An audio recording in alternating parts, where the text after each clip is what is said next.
अभिनव झा की इस अनोखी कक्षा में आपका फिर से एक बार स्वागत है। हम लोग स्टार्ट करने के लिए जा रहे हैं चैप्टर नंबर 6 का क्वेश्चन आंसर। हमारे चैप्टर नंबर 6 का नाम है auditing of information system.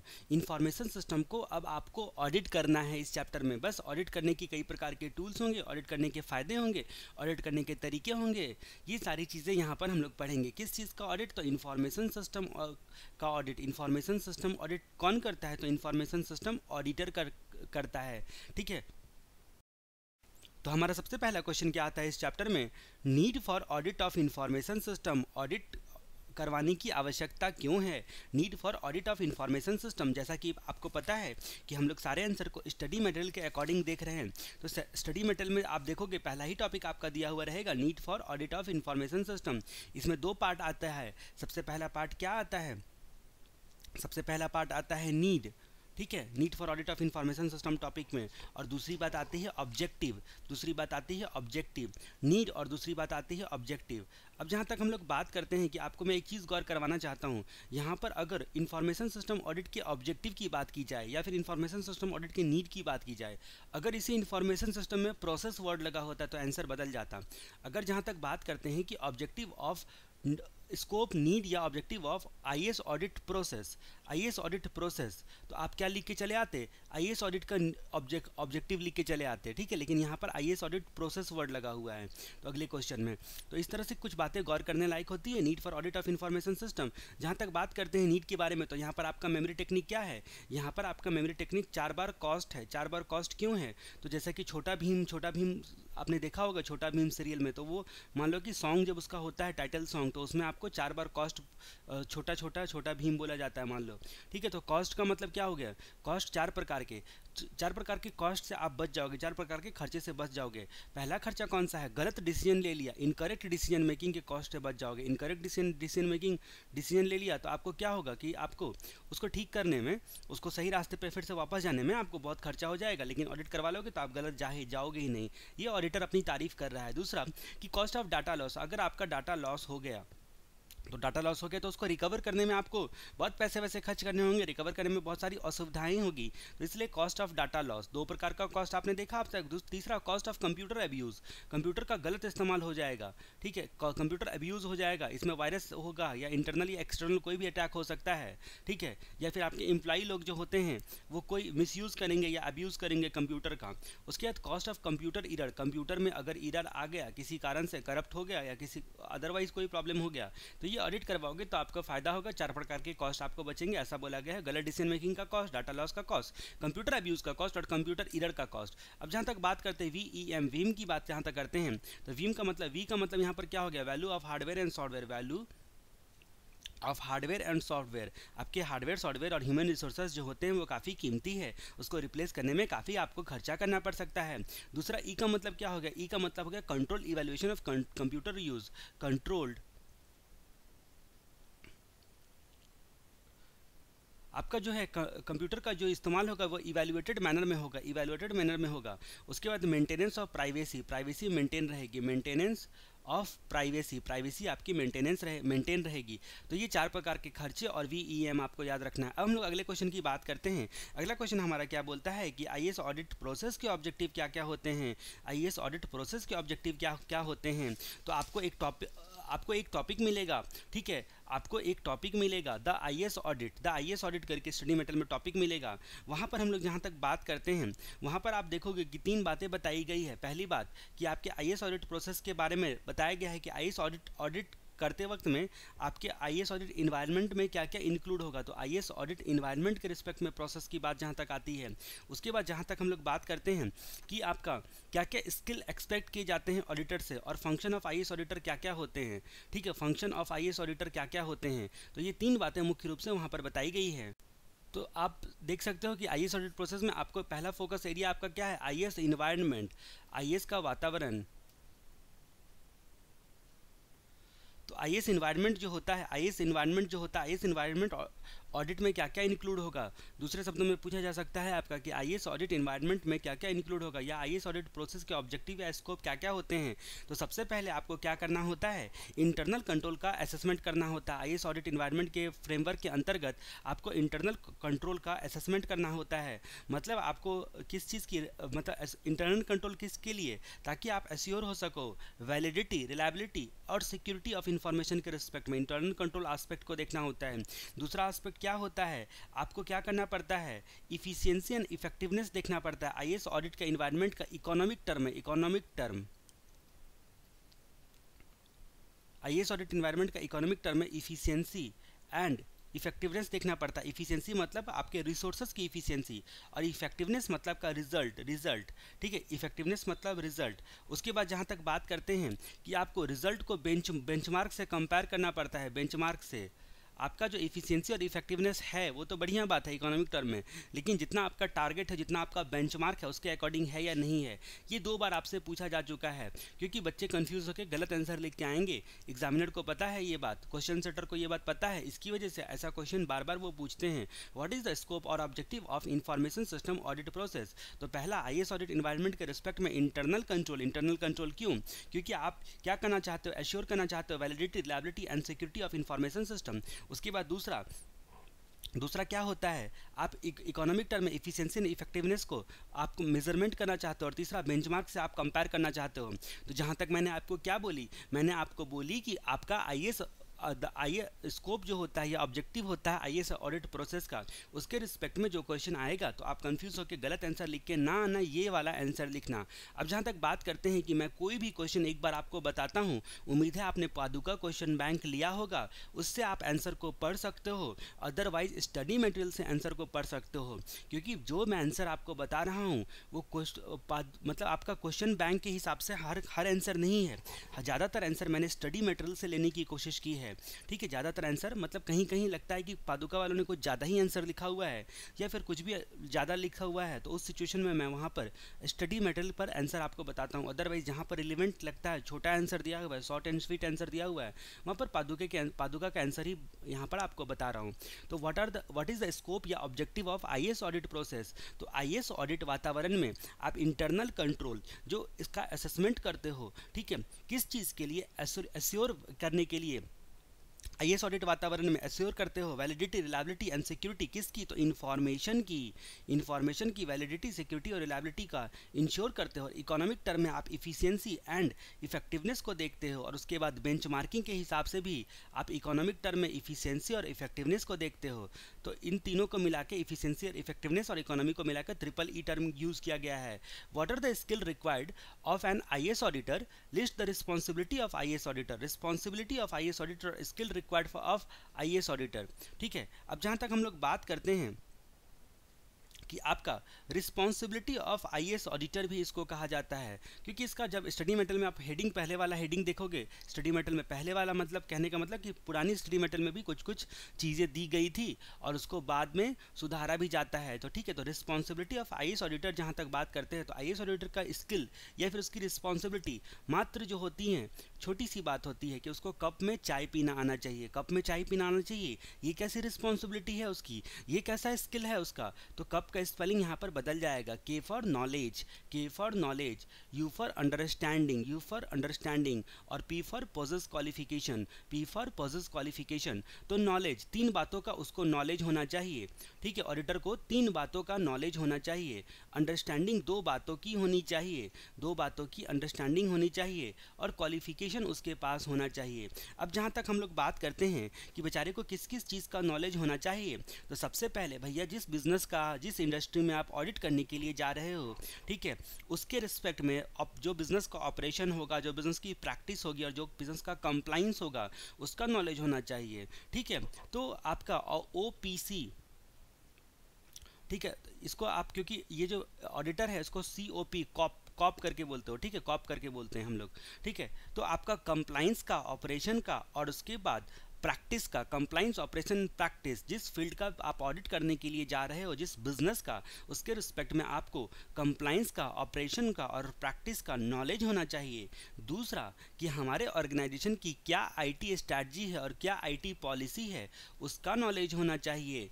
IT जिसका आप ऑडिट करने के लिए जा रहे हो उसकी आईटी स्ट्रैटेजी और आईटी जो आपका पॉलिसी होगा उसका नॉलेज होना चाहिए। और तीसरा नॉलेज बेचारे के पास कौन सा होना चाहिए, कुछ टेक्निकल स्टैंडर्ड तो इनको पता होना चाहिए, जैसे कि ISO 27701, ITIL, या फिर आपके ऑडिटिंग में जो स्टैंडर्ड ऑन ऑडिटिंग में जो टेक्निकल स्टैंडर्ड दिए गए हैं, ठीक है, IS ऑडिट के रिस्पेक्ट में, वो पता होना चाहिए। ठीक है, तो नॉलेज आईटी के रिस्पेक्ट में, आपका आईटी स्ट्रैटेजी और पॉलिसी के रिस्पेक्ट में, और टेक्निकल स्टैंडर्ड का नॉलेज होना चाहिए। उसके बाद अंडरस्टैंडिंग क्या क्या होनी चाहिए, आईएस रिस्क का, और ये केवल रिस्क का पता लगने से आपको अंडरस्टैंडिंग है उससे काम नहीं चलेगा। रिस्क के रिस्पेक्ट में कंट्रोल का भी, आईएस रिस्क एंड उसके रिस्पेक्ट में control, IS risk and its respective control के बारे में उसको पता होना चाहिए, अंडरस्टैंडिंग होनी चाहिए। उसके बाद टेक्निकल एंड मैनुअल कंट्रोल का पता होना चाहिए। ठीक है, तो रिस्क एंड कंट्रोल तो हो ही गया। Technically physical control, logical control और वगैरह वगैरह कई प्रकार के कंट्रोल हम लोगों ने देख लिए, टेक्निकल कंट्रोल। उसके बाद मैनुअल कंट्रोल, दोनों कंट्रोल का उसको पता होना चाहिए, टेक्निकल कंट्रोल और मैनुअल कंट्रोल, दोनों कंट्रोल का आपको पता होना चाहिए ऑडिटर भाई साहब। उसके बाद पोजेस क्वालिफिकेशन, ठीक है, सीसा डीसा वगैरह वगैरह जो कोर्सेज होते हैं उनका किया हुआ होना चाहिए, उनको सर्टिफाइड होने चाहिए। ठीक है, और आपके आईएएस ऑडिटर के रिस्पेक्ट में तो नॉलेज, अंडरस्टैंडिंग और पोजेस क्वालिफिकेशन, कप में उनको चाय पीना आना चाहिए। अब जहाँ तक बात करते हैं what are risk related function of IAS auditor, function क्या है रिस्क के रिस्पेक्ट में, फंक्शन क्या है आईएएस ऑडिटर का। आईएएस ऑडिटर के फंक्शन की जहाँ तक हम लोग बात करते हैं तो यहाँ तक बात करते हैं कि जब भी एक आईएएस ऑडिटर था वो राम जी का बड़ा भक्त था। ठीक है, और राम जी का बड़ा भक्त था इसलिए वो बड़े बड़े रिस्की प्रोजेक्ट में हाथ लगा देता था, उसको डर नहीं लगता था। ठीक है, तो यहाँ पर आपका SR, ठीक है, तो वो हमेशा क्या बोलता था, श्री राम श्री राम। अब ये बजरंगी भाई को आप इमेजिन करो, बजरंगी भाई risk related function of IAS auditor करता था, मतलब वो आईएएस ऑडिट करने के लिए वो, जैसे कि मूवी में दिखाया था कि वो बच्ची को पहुंचाने के लिए पाकिस्तान चला गया था। ठीक है, बजरंगी भाईजान वैसे ही फंक्शन करने, मतलब वो आपका क्या करेगा, तो risk related to function of IAS auditor, तो आईएएस ऑडिट करने के लिए वो पाकिस्तान चला गया, पाकिस्तान में। ठीक है, तो एस का मतलब क्या हो गया, एस का मतलब हो गया सिक्योरिटी कंट्रोल, कहीं पर गलती से इनएडिक्वेट तो नहीं है, तो सिक्योरिटी कंट्रोल। तो पहला रिस्क क्या होगा फंक्शन ऑफ आईएएस ऑडिटर में, इनएडिक्वेट। ठीक है, कहीं आपका सिक्योरिटी कंट्रोल जो होगा वो इनएडिक्वेट तो नहीं है आपके इंफॉर्मेशन सिस्टम में, इस बात को चेक करता है। मतलब सिक्योरिटी में आपने एंटीवायरस वगैरह सब डाला है या नहीं डाला है, उसके बाद कोई आपका ओपन पोर्ट तो नहीं है जिस पर कोई कनेक्टिविटी बैठा सकता है, या फिर आपका कहीं पासवर्ड कमज़ोर तो नहीं है या बिल्कुल पासवर्ड नहीं है, तो इसके रिस्पेक्ट में भी तो आपका इंफॉर्मेशन सिस्टम सिक्योरिटी, तो पहला आपका सिक्योरिटी कंट्रोल इनएफिशिएंट तो नहीं है, मतलब आपका सिक्योरिटी कंट्रोल इनएडिक्वेट तो नहीं है, उसका पहला रिस्क। दूसरा risk inefficient use of corporate resources और पुअर गवर्नेंस, जो आपका रिसोर्सेस होगा, आर फॉर रिसोर्सेस, जो आपके ऑर्गेनाइजेशन का रिसोर्सेस होगा, ठीक है, उसका इनएफिशिएंट यूज।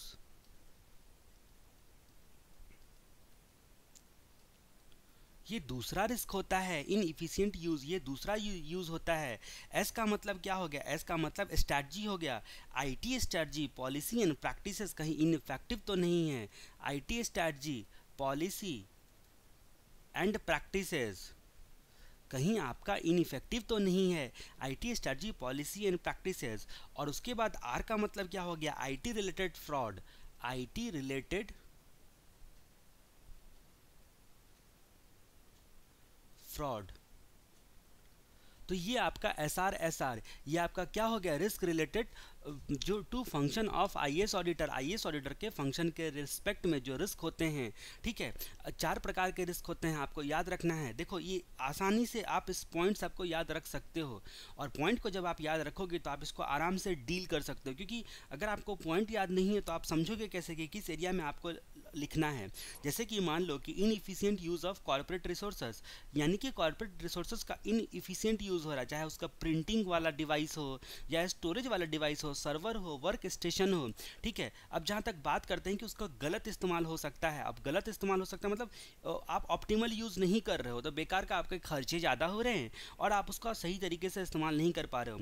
अगर जहाँ तक बात करते हैं कि जो IT स्ट्रैटेजी की पॉलिसी वगैरह सब जो होता है वो आपका सही नहीं हो, इंटरनल पॉलिसी और एक्सटर्नल पॉलिसी, तो उस सिचुएशन में आपका बहुत प्रकार का जो प्रॉब्लम हो सकता है, जैसे कि सिक्योरिटी हार्म हो सकती है, ठीक है। उसके बाद जो होता है वल्नरेबिलिटी हो सकती है, ठीक है। और IT रिलेटेड फ्रॉड तो आपको पता ही है कि फ्रॉड कई प्रकार के होते हैं, फिशिंग हो गया, हैकिंग हो गया, ये सब हो सकता है। तो इसके लिए what are the risk related to function of IAS auditor, IAS auditor को इन सब बातों पर विशेष तवज्जो देना पड़ता है, सिक्योरिटी कंट्रोल पर, रिसोर्सेज के एस्पेक्ट में, उसके बाद IT strategy policy and practices, उसके बाद IT रिलेटेड फ्रॉड, ठीक है। आर का मतलब रिलेटेड फ्रॉड, किसके रिस्पेक्ट में, तो IT रिलेटेड फ्रॉड, और यहाँ आर का मतलब रिसोर्स और सिक्योरिटी का मतलब सिक्योरिटी, और strategy policy and practice S का मतलब। तो इस तरह से आपको याद रखना है। अब जहाँ तक बात करते हैं describe the various categories of IAS audit, IAS audit के कई प्रकार के कैटेगरीज के बारे में आपसे सवाल पूछा जा रहा है कि IAS ऑडिट जो होता है आपका, उसके कितने प्रकार होते हैं, कितनी कैटेगरी होती है,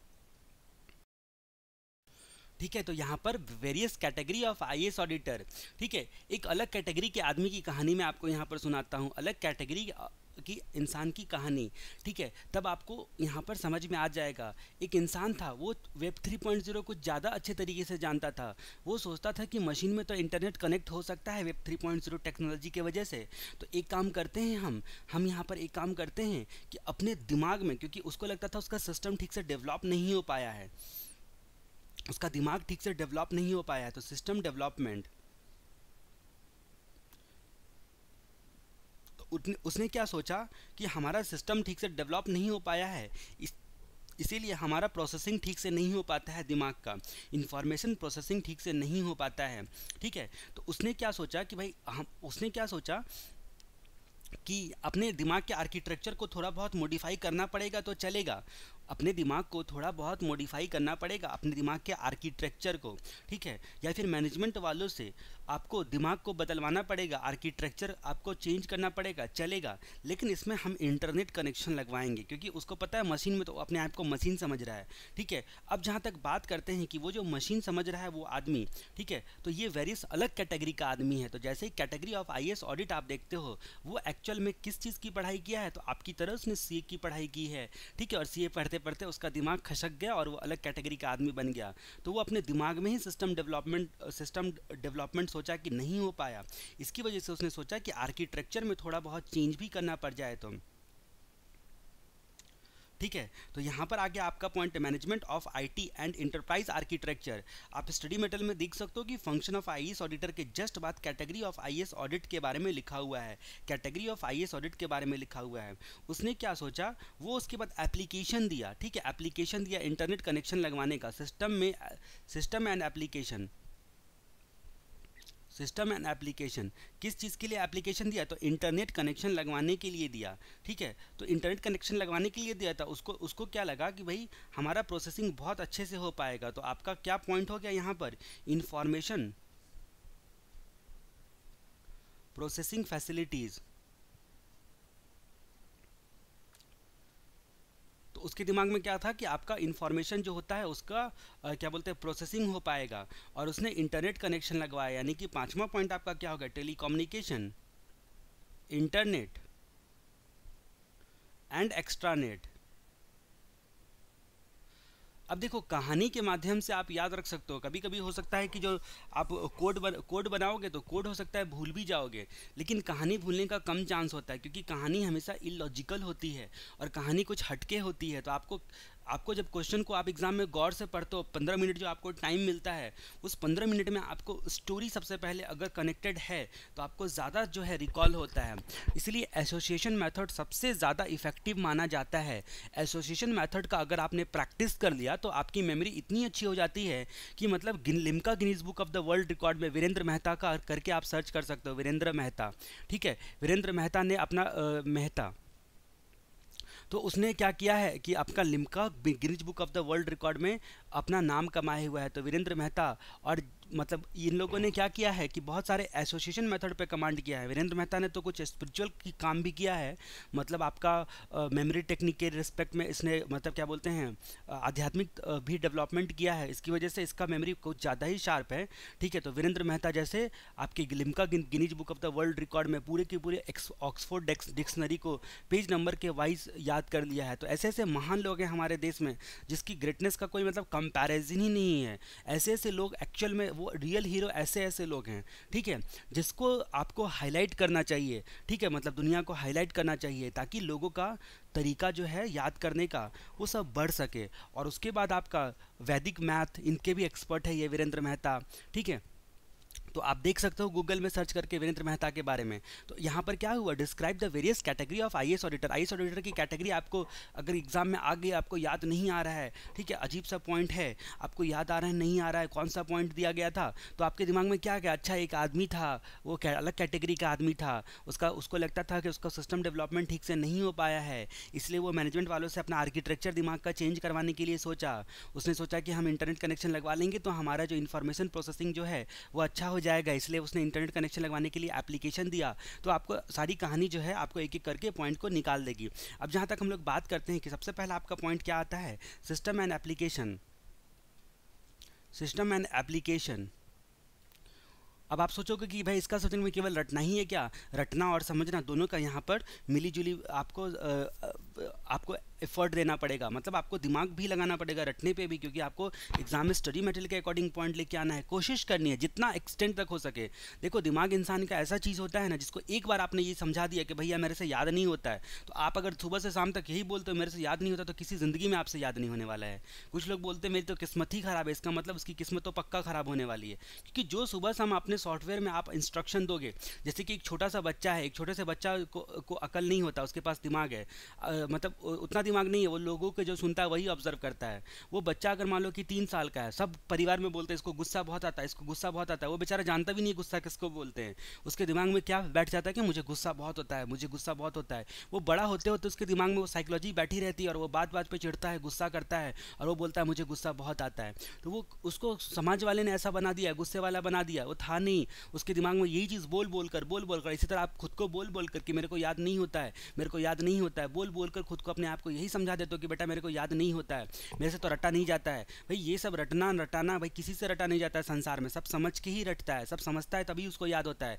कुछ लोग बोलते हैं कि जो लोग रट्टा करते हैं वो लोग से ज़्यादा समझने वाले ज़्यादा इंटेलिजेंट है। अरे जो आपका समझ नहीं सकता वो ज़िंदगी में मर जाएगा पर याद नहीं कर सकता है, क्योंकि कोई भी रैंकर से भी आप पूछ लो पहले वो चीज़ों को समझते हैं। कोई भी आदमी का याद करने का पहला स्टेप ही है पहले चीज़ों को बारीकी से समझो, अगर आपने समझा है तभी वो आपको याद होता है। समझने के बाद रिवाइज करो, रिवाइज करने के बाद आपको याद होता है, तो आपको समझना जरूरी होता है, स्टेप 1 ही है। लेकिन कितने लोग बोलते हैं कि स्टेप 1 जो होता है मतलब हम बहुत काबिल हैं क्योंकि हम सिर्फ समझते हैं, वो भूल जाते हैं कि जो रटता है उसके पास भी दिमाग है, वो भी समझता है और उसको समझ के वो याद करता है, ठीक है। मूवी में आमिर खान को रटना नहीं था, मतलब मूवी में आमिर खान को एक्चुअल में पढ़ना नहीं था, पढ़ने की एक्टिंग करनी थी, ठीक है, एक्टिंग करनी थी, नाटक करना था। जिसको एक्चुअल में फेस करना पड़ता है एग्जाम वो जानता है कि मेमोरी का कितना इंपॉर्टेंस है, आपको याद आना चाहिए। वैसे भी जो आप सीए की पढ़ाई करते हो उसमें ज़्यादातर जो सब्जेक्ट है उसमें आपको मेमोरी ही काम आती है, सेक्शन सब सेक्शन एग्जाम में कुछ भी पूछ देता है, तो उस सिचुएशन में आपको अगर याद ही नहीं आया सेक्शन में आप क्या समझोगे। अगर मान लो कि आपका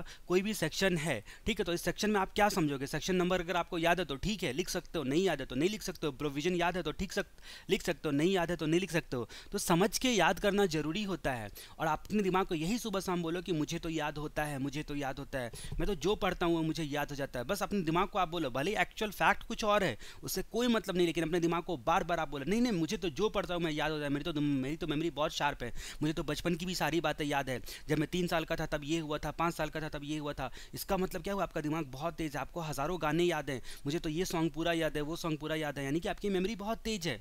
तो आपके दिमाग में ये चीज़ बैठना है आपको कि आपका दिमाग बहुत मेमोरी शार्प है आपकी, जिस मोमेंट आपके दिमाग में ये बात बैठ जाता है, साइकोलॉजिकली आप अपने आप को प्रिपेयर कर लो, तो उस मोमेंट आपको चीज़ें याद होनी शुरू हो जाती है और आप अंदर से डर को मिटा दो कि मेरे को याद नहीं रहता है। मेरे को अपने दिमाग पर ट्रस्ट करना सीखो। एग्जाम में याद नहीं आएगा तो क्या करेंगे, ये डर के मारे ना आपका बिल्कुल याद नहीं आता। पहले ट्रस्ट सीखो, अरे मैंने जो पढ़ा वो मेरे को एग्जाम में याद रहेगा।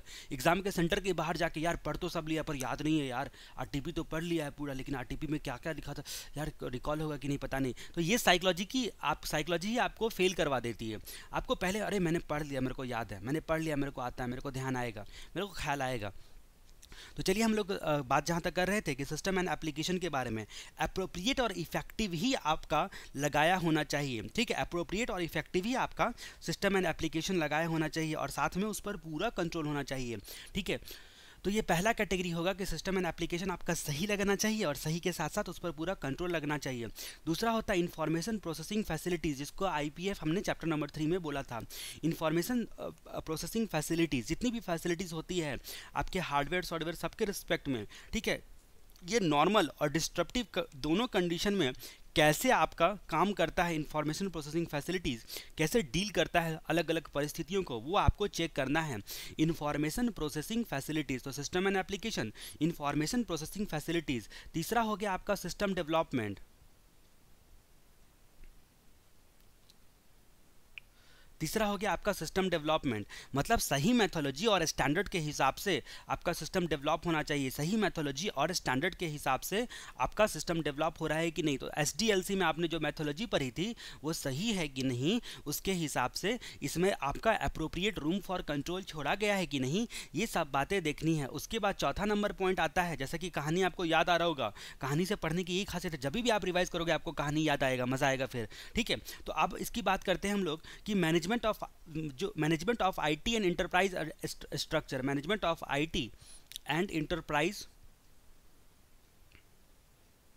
स्ट्रक्चर। ठीक है, तो आपका मतलब आईटी पर इफेक्टिव कंट्रोल के लिए सही स्ट्रक्चर होना चाहिए। आईटी पर इफेक्टिव कंट्रोल के लिए सही स्ट्रक्चर होना चाहिए।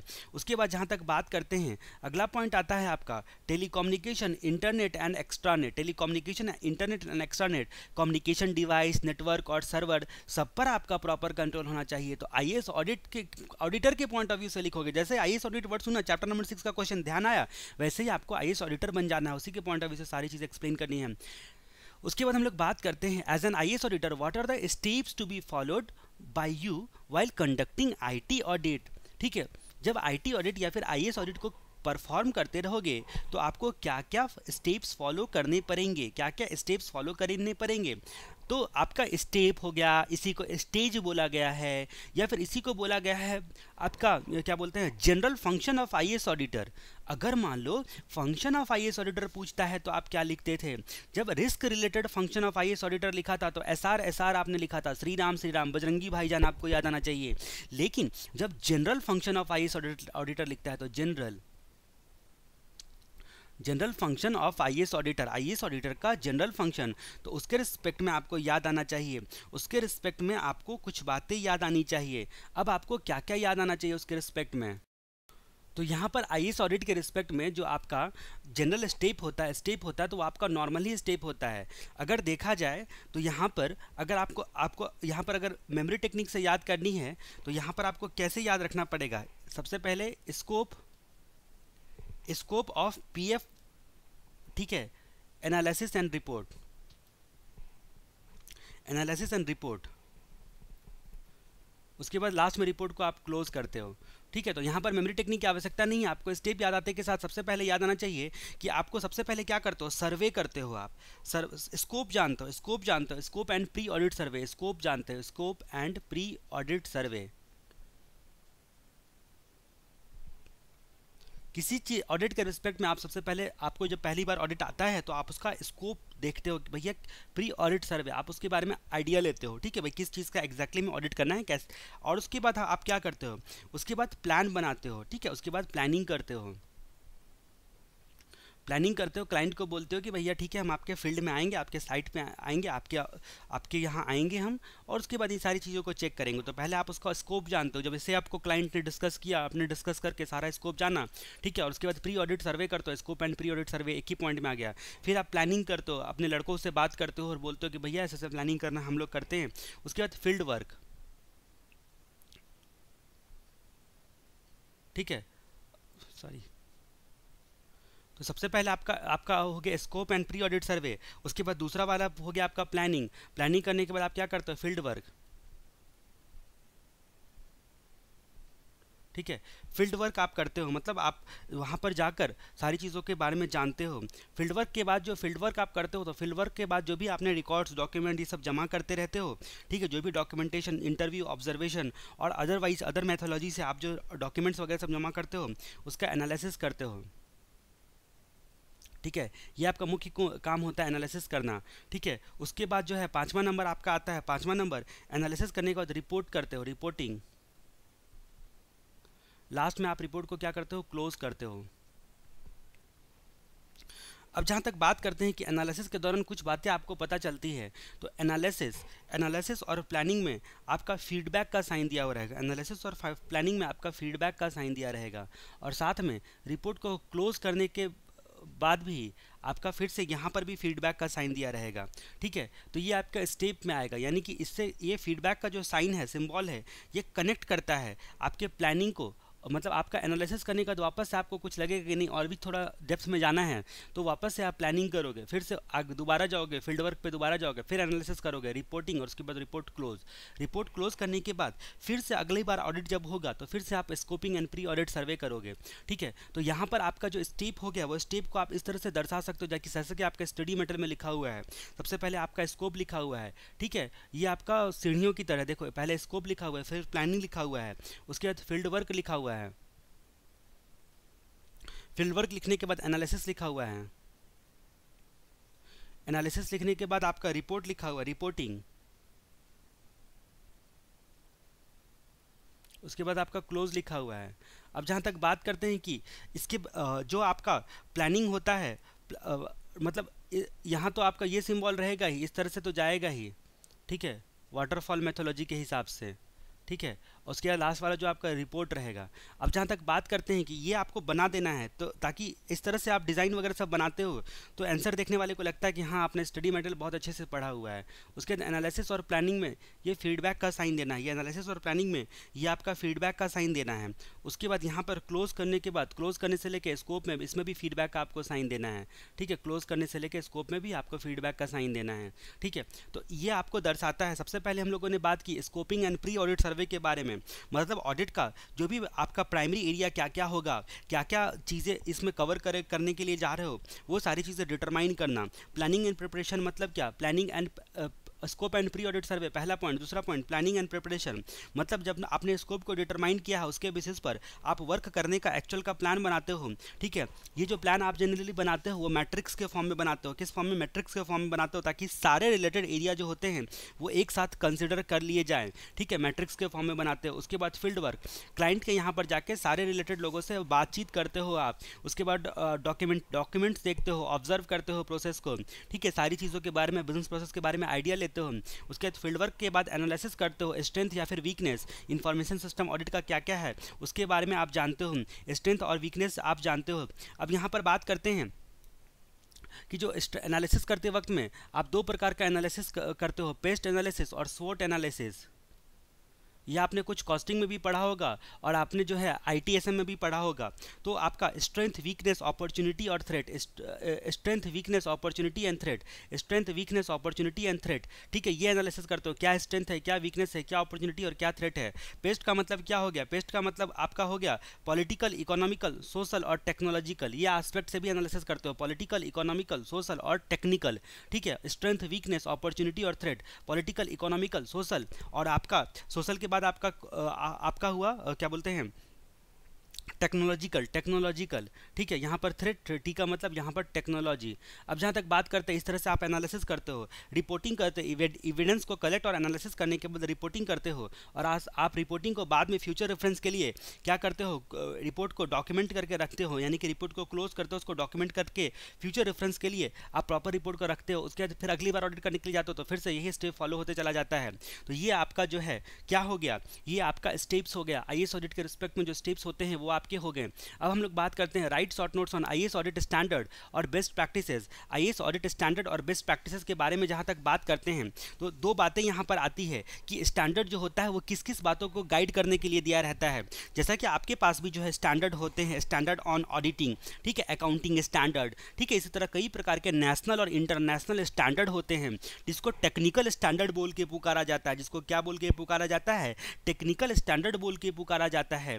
तो आपका जो आईएएस ऑडिट स्टैंडर्ड होता है वो किस किस बातों पर गाइड देता है, किस किस बातों पर गाइड देता है। पहला सवाल तो ये उठता है कि किस किस बातों पर स्टैंडर्ड जो होता है वो आपको गाइडलाइंस देता है, और उसके बाद कई सारे ऑर्गेनाइजेशन जिसने आपके स्टैंडर्ड दिए हैं उसके बारे में कुछ बेसिक आइडिया, कई सारे जो ऑर्गेनाइजेशन जिसने आपको स्टैंडर्ड दिया है। तो audit standard and best practice करके स्टडी मटेरियल में आपका एक टॉपिक है। अब जहां तक हम लोग बात करते हैं आईएएस ऑडिट स्टैंडर्ड या बेस्ट प्रैक्टिसेस पर, आपको शॉर्ट नोट्स लिखने के लिए आए तो आपको ध्यान देना है पहला एरिया कि किस किस बातों पर गाइड करता है। जाहिर सी बात है कि स्टैंडर्ड आपको जितना भी स्टैंडर्ड ऑन ऑडिटिंग या फिर अकाउंटिंग स्टैंडर्ड वगैरह सब वो आपको गाइड करता है। अब सेवरल ऑर्गेनाइजेशन जिसने स्टैंडर्ड दिए हैं, सेवरल ऑर्गेनाइजेशन, कुछ ऑर्गेनाइजेशन के कुछ संस्थाओं के बारे में आप लिखोगे, जिसमें आपका आईसीएआई करके भी एक संस्था आती है, आपकी संस्था भी आती है, ठीक है। तो अब जहां तक बात करते हैं कि गाइडलाइंस किसके रिस्पेक्ट में, पहला आईएएस ऑडिट का प्लान कैसे बनाना है, प्लानिंग के रिस्पेक्ट में गाइड करता है आपको ये स्टैंडर्ड। दूसरा, हाई रिस्क एरिया पर कैसे इफर्ट जो होता है वो फोकस करना है, हाई रिस्क एरिया उस पर इफर्ट को कैसे फोकस करना है, ठीक है, हाई रिस्क एरिया पर इफर्ट को कैसे फोकस करना है। तीसरी बात जहां तक आती है कि एरर या वीकनेस का पता कैसे करें, एरर या वीकनेस का पता कैसे करें, ठीक है। तो ये बात आती है, plan, high risk area, error या वीकनेस का पता कैसे करें। अब जहां तक बात करते हैं कि सेवरल ऑर्गेनाइजेशन, ये आपको ध्यान देना है कि गाइडलाइंस इसके रिस्पेक्ट में, ठीक है, planning, high risk area, error या वीकनेस। अब सेवरल ऑर्गेनाइजेशन जिसने आपको क्या दिया है, जिसने आपको स्टैंडर्ड दिया है, ध्यान रखना ये गाइडलाइंस को मैं अभी मिटाने के लिए जा रहा हूँ। अब सेवरल ऑर्गेनाइजेशन के बारे में बात करते हैं, कुछ ऑर्गेनाइजेशन के बारे में बात करते हैं। देखो वीडियो रिकॉर्डिंग, वीडियो क्लासेस का सबसे बड़ा फ़ायदा ये होता है कि आपका एक एक मिनट का यूज़ हो जाता है, ठीक है, एक एक मिनट का यूज़ आता है, क्लास में आने जाने का टाइम आपका बच गया, फिर इधर उधर की बातें होंगी, उठना बैठना, ये हुआ वो हुआ। तो 3 घंटे में जितनी चीज़ें आप लेक्चर में वहाँ पर सुनोगे, जितनी चीज़ें समझोगे, उतना यहाँ पर आपको 45 मिनट्स में ही कवर करने को मिल जाता है। तो एरिया कवरेज ज़्यादा होता है, टाइम का इफेक्टिव यूज़ होता है। अगर मान लो कि आपने इंटरेस्ट लिया है पूरी तरह से, तो अगर बीच में आपने फेसबुक भी चेक करो, हाथ में स्मार्टफोन लेके व्हाट्सएप वगैरह भी चेक करो, तो प्रॉब्लम वाली बात है। आपको पूरा कॉन्सेंट्रेट करना है, और खासकर जो वीडियोज़ मैं बनाता हूँ, ठीक है, उसको आप मोबाइल में अगर सुनते हो तो आपको बेनिफिट ये हो जाता है कि आप अपना जो नॉन प्रोडक्टिव आवर है उसको यूज़ कर पाते हो। नॉन प्रोडक्टिव आवर को आपको यूज़ करना है। जिस वक्त आपको खाना खाने के बाद, जैसे मान लो कि आपको आराम करने की आदत है, तो आराम करते वक्त में आपको बस वीडियो लगा के आप सुन सकते हो, ठीक है, लैपटॉप में या फिर मोबाइल में, ठीक है, या फिर आपको ट्रेवल करना पड़ता है, बस में जाते हो, मेट्रो में जाते हो, वहाँ पर आप सुन सकते हो, ठीक है। तो उन सब चीज़ों में आपको फ़ायदा हो जाएगा। मतलब अपना टाइम ऐसा देख लो कि जो आपका कंप्लीट नॉन प्रोडक्टिव है उसको भी आप यूज़ करो। जब आपने नॉन प्रोडक्टिव टाइम को यूज़ करना सीख लिया तो प्रोडक्टिव टाइम तो अपने आप आपका यूज़ हो जाएगा, ठीक है। तो सेवरल ऑर्गेनाइजेशन के बारे में हम लोग यहाँ पर बात करते हैं। इस लेक्चर में मैं आपको प्रवचन को ज़्यादा दे रहा हूँ, ठीक है, थोड़ा बोर मत होना। अब जहाँ तक बात करते हैं कि आपका सेवरल ऑर्गेनाइजेशन, अब यहाँ पर बात करते हैं सबसे पहले इसाका ने आपको दिया है, ठीक है, इसाका। तो इसाका का फुल फॉर्म कैसे याद रखोगे, IS, ठीक है, information system audit, A for audit, and control association, information system audit and control association, ठीक है, ये आपको याद रखना है।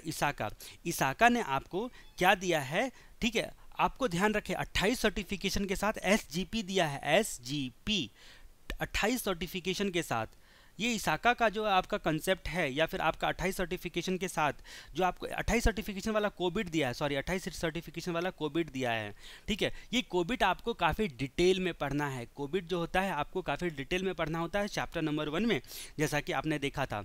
और बाकी जो इसाका के स्टैंडर्ड हैं वो आपको चैप्टर नंबर 7 में पढ़ना है। तो आपका एस का मतलब क्या हो गया, इसाका ने स्टैंडर्ड दिए हैं आपको, 16 प्रकार के स्टैंडर्ड दिए हैं। स्टैंडर्ड आपको याद रखना है, 16 प्रकार के स्टैंडर्ड आपको दिए हैं। उसके बाद गाइडलाइंस जो होता है, गाइडलाइंस जो होता है वो 39 ऑडिटिंग के लिए गाइडलाइंस दिए हैं, ठीक है। आपको 16 प्रकार के ऑडिट स्टैंडर्ड दिए हैं, ऑडिट स्टैंडर्ड, ठीक है। और दूसरा जो होता है 39 प्रकार के आपको गाइडलाइंस दिए हैं, ऑडिट के रिस्पेक्ट में, ऑडिट के रिस्पेक्ट में गाइडलाइंस दिए हैं, ठीक है। और उसके बाद जो है 39 प्रकार के, और 39 में से जब 16 को माइनस कर देते हो आप, ठीक है, सॉरी यहाँ पर, हाँ यहाँ पर 28 सर्टिफिकेशन वाला कोबिट दिया है, और जब आप देखोगे 39 में से 28 को माइनस कर देते हो तो आपको 11 आता है। तो ये बस याद करने के लिए मैं बोल रहा हूँ, कोई लॉजिक नहीं है, ठीक है। बहुत सारी बातें मैं इलॉजिकल बोलता हूँ केवल याद करवाने के लिए। तो ऑडिटिंग जो आपके क्या बोलते हैं 11 प्रकार के ऑडिटिंग प्रोसीजर बताए हैं, ऑडिटिंग प्रोसीजर बताए हैं। अब जहाँ तक बात करते हैं, आप अपने फ्रेंड को फ़ोन लगाओगे तो उसको क्या बोलोगे कि भाई पता है इसाका ने क्या दिया है, SGP दिया है। एस का मतलब standard, S for standard, S for 16, ठीक है। तो एस रिलेशन आप कर दो, S for standard, S for 16 प्रकार के स्टैंडर्ड दिए हैं, गाइडलाइंस दिए हैं 39 टाइप्स के गाइडलाइंस दिए हैं, और 11 प्रकार के ऑडिटिंग प्रोसीजर दिए हैं, और 28 सर्टिफिकेशन वाला कोबिट दिया है। इतनी सारी चीज़ें इसाका ने दी है। थैंक यू इसाका बोल के आप आगे बढ़ते हैं। अब जहाँ तक हम लोग बात करते हैं ISO 27001 के बारे में, ISO 27001, ये आपको चैप्टर नंबर 7 में बहुत अच्छे से पढ़ना है। देखो याद रहे ISO 27001, जैसा कि आपको पता है कि ISO सिंबल ISO 9001 आप क्वालिटी के लिए देखते हो, ISO 9001 क्वालिटी स्टैंडर्ड के लिए देखते हो। किसी प्रोडक्ट पर लिखा रहता है ISO 9001, ठीक है, ठीक है, या फिर 2001, तो आप खुश हो जाते हो कि भाई ये क्वालिटी वाला प्रोडक्ट है। इसी तरह ये IS की सिक्योरिटी के लिए ये वाला स्टैंडर्ड होता है, सिक्योरिटी के लिए ISO 27001 इंफॉर्मेशन सिस्टम की सिक्योरिटी पर स्टैंडर्ड दिया गया है। इंफॉर्मेशन सिस्टम की सिक्योरिटी पर स्टैंडर्ड दिया है, ISO 27001 इंफॉर्मेशन सिस्टम सिक्योरिटी पर स्टैंडर्ड दिया है। अब जहां तक हम लोग बात करते हैं कि ये आपको इंफॉर्मेशन सिस्टम सिक्योरिटी पर स्टैंडर्ड देता है, तो दूसरी बात हम लोग यहाँ पर करते हैं कि आपका ITIL यहाँ पर आपका क्या हो गया, इंफॉर्मेशन टेक्नोलॉजी इंफ्रास्ट्रक्चर लाइब्रेरी। ये आपको IT सर्विस मैनेजमेंट पर, अब IT का सर्विस आपको मैनेजमेंट करना, ये भी आपको चैप्टर नंबर 7 में जाकर पढ़ना है, ये भी चैप्टर नंबर 7 में जाकर पढ़ना है। तो यहाँ पर ITIL क्या होता है, ठीक है, इंफॉर्मेशन टेक्नोलॉजी इंफ्रास्ट्रक्चर लाइब्रेरी। अब लाइब्रेरी वर्ड है तो आपको पता है कि कई सारे जो होते हैं सेट ऑफ बुक इसमें होंगे, तो इसमें 5 कोर पब्लिकेशन के बुक हैं जो कि IT सर्विस मैनेजमेंट के लिए होता है, IT सर्विस मैनेजमेंट के लिए होता है। तो फिलहाल आप इतना तो बात याद ही रखो, इसको अपने जहन में बैठा लो कि ISO 27001 IS सिक्योरिटी के लिए होता है, ITIL IT सर्विस मैनेजमेंट के लिए होता है। अगर इतनी सी बात आपने जहन में बैठा ली तो आपको मैं जब बताऊंगा चैप्टर नंबर 7 में इनके बारे में चर्चा, तो सिक्योरिटी स्टैंडर्ड देता है और यहाँ पर सर्विस मैनेजमेंट के लिए होता है, तो आपको बहुत अच्छे तरीके से ख्याल आएगा, बहुत अच्छे तरीके से ख्याल आएगा, ठीक है। और कौन कौन है, जैसा कि मैंने बताया था कि आपका इंस्टीट्यूट भी देता है, स्टैंडर्ड ऑन ऑडिटिंग दिया है, स्टैंडर्ड ऑन ऑडिटिंग जो आपके इंटरनल ऑडिटर के रिस्पेक्ट में, जो आपका मतलब स्टैंडर्ड ऑन जो आपका इंटरनल ऑडिट और इंटरनल कंट्रोल के रिस्पेक्ट में, SA स्टैंडर्ड ऑन ऑडिट किसके रिस्पेक्ट में, इंटरनल कंट्रोल और इंटरनल ऑडिट के रिस्पेक्ट में आपको स्टैंडर्ड ऑन ऑडिटिंग दिया है। कौन सा दिया है वो आप ही को बेटर होगा याद, क्योंकि मैं तो ऑडिट पढ़ाता नहीं हूँ, मुझे ऑडिट का ख्याल नहीं है, ठीक है। Standard on audit internal control के रिस्पेक्ट में और आपका इंटरनल ऑडिट के रिस्पेक्ट में ICAI ने दिया है। उसके बाद जहाँ तक बात करते हैं स्टैंडर्ड ऑन ऑडिटिंग दिया है। अब जहाँ तक हम लोग बात करते हैं कि इंस्टीट्यूट ऑफ इंटरनल ऑडिटर नाम की एक संस्था है, institute of internal auditor IIA, ठीक है, IIA institute of internal auditor, इसने क्या दिया है, इंस्टीट्यूट ऑफ इंटरनल ऑडिटर के रिस्पेक्ट में मैंने आपको चैप्टर नंबर 1 में भी बताई थी कि 2 बातें वहां पर दी गई हैं, इंस्टीट्यूट ऑफ इंटरनल ऑडिटर ने आपको बताया है। जो आपका अब यहाँ पर बात करते हैं कि इंटरनल ऑडिटर के रिस्पेक्ट में जो 3 बातों पर गाइडलाइंस दिया है इस इंस्टीट्यूट ऑफ इंटरनल ऑडिटर ने।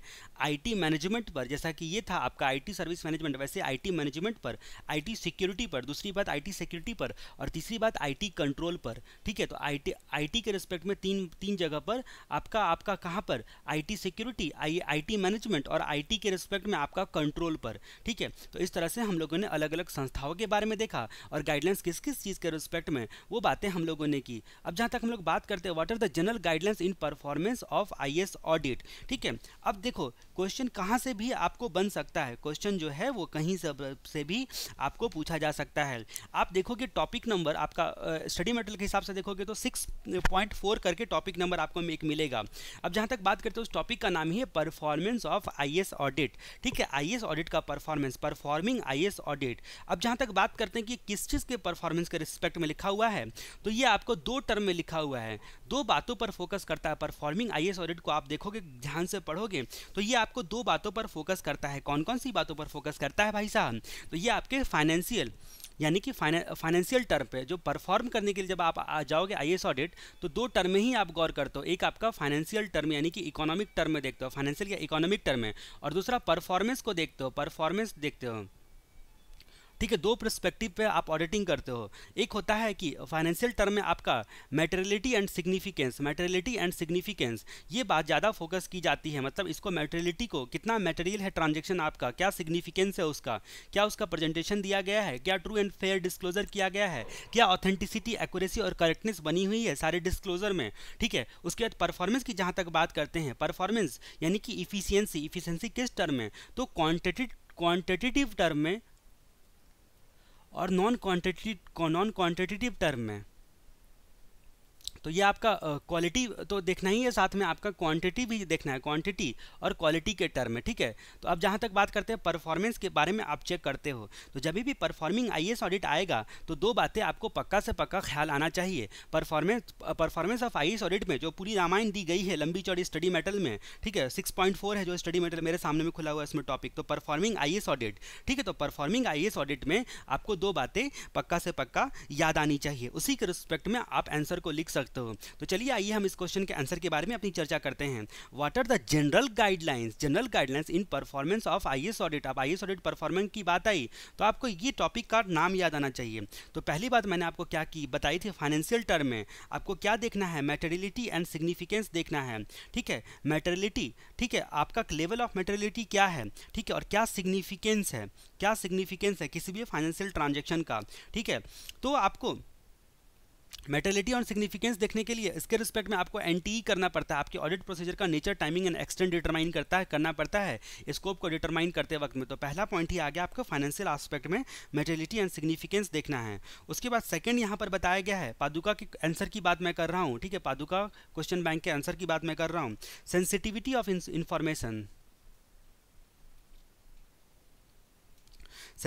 ऑफ इंफॉर्मेशन, मतलब आपका बहुत सारा इन्फॉर्मेशन जो होता है, जैसे कि प्राइस सेंसिटिव इन्फॉर्मेशन आपका होता है, ठीक है, सिक्योरिटी मार्केट में, वैसे ही जो होता है कि आपका इन्फॉर्मेशन किस लेवल का है, सीक्रेट है, टॉप सीक्रेट है, कॉन्फिडेंशियल है, या फिर पब्लिक रिपोर्ट है, अदरवाइज क्या सेंसिटिविटी है इन्फॉर्मेशन की, उस अकॉर्डिंग भी आपका इन्फॉर्मेशन सिस्टम के जो इन्फॉर्मेशन होते हैं उसका ऑडिट किया जाता है। उसके बाद क्या किया जाता है, आप इसमें देख सकते हो कि आपका प्लानिंग किया जाता है।